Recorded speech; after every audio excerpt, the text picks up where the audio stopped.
अब आप लोगों को वॉल्यूम 1 का एक्सरसाइज 47 एंड 48 का डिबेट बोला जा रहा है। रेडी रहेंगे। स्टार्ट।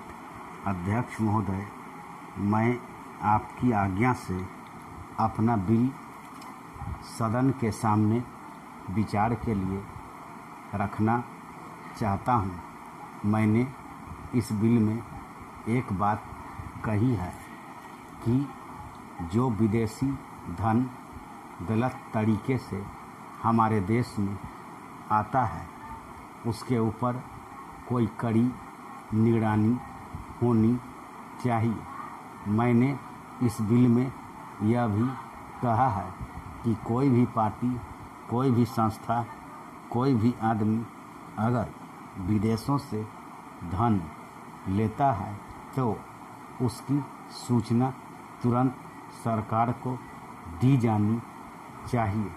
उस आदमी या उस संस्था के लिए यह भी अनिवार्य हो कि उस राशि का पूरी तरह से लेखा जोखा रखे और 1 वर्ष के बाद उस राशि के खर्च का पूरा लेखा जोखा सरकार के पास भेजें, ताकि सरकार को मालूम हो सके कि कितना धन विदेशों से आया तथा वह किस प्रकार खर्च हुआ।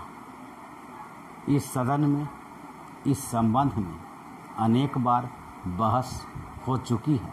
स्वयं गृह मंत्री जी ने यहाँ कहा था कि वह इसके संबंध में एक बिल सदन में लाएंगे, लेकिन मुझे बड़े दुख के साथ कहना पड़ता है कि 2.5 वर्ष बीत जाने के बाद भी आज तक वह बिल सदन में नहीं आया।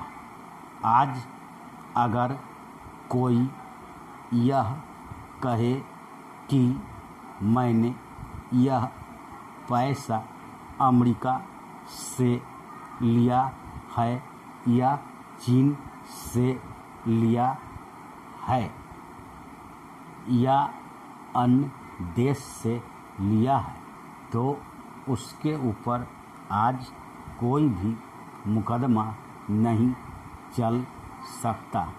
आज हमारे देश में कोई कानून ऐसा नहीं है जो इस चीज़ पर प्रतिबंध लगा सकता हो। आज 3 बड़े बड़े देश हैं जहाँ से हमारे देश में पैसा आता है। कुछ पैसा अमेरिका से आता है, कुछ चीन से आता है और कुछ पाकिस्तान से आता है और छुट-पुट अन्य देशों से। इस प्रकार का धन हमारे देश में कितना फैला है, अगर इसकी ओर आप ध्यान देंगे तो एक चिंताजनक स्थिति आपके सामने आकर खड़ी हो जाएगी। अगर इसी तरह से चलता रहा तो हो सकता है कि एक दिन हमारे देश की सुरक्षा, प्रजातंत्र की सुरक्षा खतरे में पड़ जाएगी। विदेशी सेना हमारे देश पर आक्रमण न कर सके, इस बात की चिंता तो हमारी सरकार करती है, लेकिन विदेशी धन की कोई चिंता यह सरकार नहीं कर रही है। आज चाहे राजनीतिक क्षेत्र हो, सामाजिक क्षेत्र हो, शिक्षा का क्षेत्र हो, चारों तरफ विदेशी धन के जरिए बाहर के लोग हमारा गला घोंटने के लिए तैयार बैठे हैं। आप बड़े बड़े शहरों में जाएं तो पता चलेगा।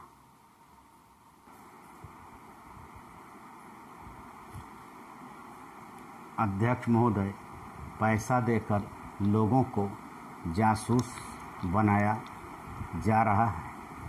सीमा क्षेत्र में जाएं या पिछड़े क्षेत्रों में जाएं, चारों तरफ विदेशी पैसे के बल पर हमारे देश के साथ खिलवाड़ हो रहा है। इतना ही नहीं, विश्वविद्यालयों में जाएं तो वहाँ भी यही खेल खेला जा रहा है। गिरजा घरों में, मंदिरों में, मस्जिदों में विदेशी पैसे के बल पर अपना प्रभाव जमाने की कोशिश हो रही है। यह समस्या किसी एक पार्टी की नहीं है, यह राष्ट्र की समस्या है।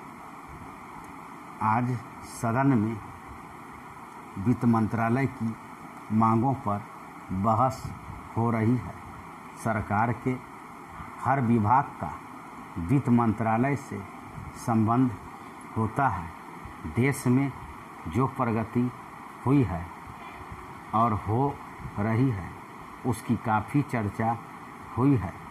जो प्रगति हुई है वह चारों ओर दिखाई पड़ रही है। कम से कम रेल विभाग में तो काफ़ी प्रगति दिखाई पड़ रही है। रेलों में अब भीड़ कम होती है।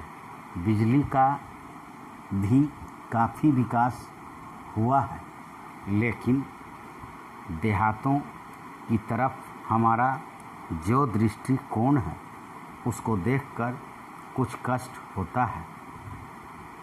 अभी जो जनगणना हुई है उसको देखने से मालूम होता है कि शहरों की जनसंख्या अधिक बढ़ी है। आज देहातों से लोग शहरों की तरफ आ रहे हैं। हमारे राष्ट्रपिता ने कहा था कि लोग देहातों में बसें, देहातों के जीवन को पवित्र करें। लेकिन स्वराज्य के 55 वर्ष बीत जाने के बाद भी देहातों की तरफ न जाकर शहरों की तरफ लोग आते जा रहे हैं। इस प्रश्न पर हमको कुछ गंभीरता से विचार करना होगा। अगर देहातों में लोगों को सुख सुविधाएं मिलती जो आज शहरों में प्राप्त हैं, तो लोग देहातों से शहरों की तरफ न दौड़ते, बल्कि शहरों से देहातों की तरफ जाते। देहात के जीवन में दो प्रकार की चीज़ें थीं। एक तो जमींदारी प्रथा थी और दूसरे वे लोग थे जो रुपए का लेन देन करते थे। जमींदारी प्रथा समाप्त हुई, इससे लोगों को कुछ राहत मिली। जहाँ तक रुपए के लेन देन का प्रश्न है, पहले 25% तक का ब्याज लिया जाता था, उसमें अब कुछ कमी अवश्य है, लेकिन कहीं कहीं तो अभी भी उतना ही ब्याज लिया जाता है, जिससे कर्जा लेने वाला उनके चंगुल से नहीं निकल पाता। सरकार भी अब उचित दर पर कर्जा देने लगी है। इस वजह से कहीं कहीं पर साहूकारों के ब्याज की दर में कमी आई है। धन्यवाद।